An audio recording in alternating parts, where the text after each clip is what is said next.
ఈరోజు ఎంతకాలం ఈ లోకపు ఆస్వాదము, లోకపు దీవెనలు, లోకపు శ్రమలు, లోకపు ఇవే చూస్తున్నారు. కానీ ఈ కన్ను మూస్తే, ఆ కన్ను తెరుస్తే అక్కడ చేరుతామా అనే నిరీక్షణ ఉందా, అనే ఆనందం ఉందా, అలా ధైర్యం ఉందా? నేను ఇక్కడ మూస్తే నిశ్చయముగా దేవుని సన్నిధిలో నేను కళ్ళు తెరుస్తాను, నేను దేవుని సన్నిధిలో ఉంటాను అని నిశ్చయత లేకపోతే, ఇదే అనుకూల సమయం, ఇదే రక్షణ దినము, నేడే రక్షణ దినము. Don't delay it.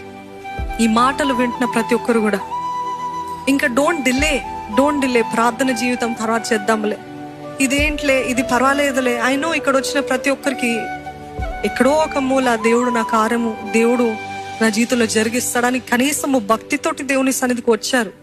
కానీ ఇక్కడున్న భక్తి మరలా ఇంట్లో ఉంటుందా? గ్యారంటీ లేదు. ఇక్కడున్న భక్తి, ఇక్కడున్న ప్రార్థన, ఇక్కడ మొరపెడుతున్న విధానము మరలా ఇంట్లో ఉంటుందా? నో.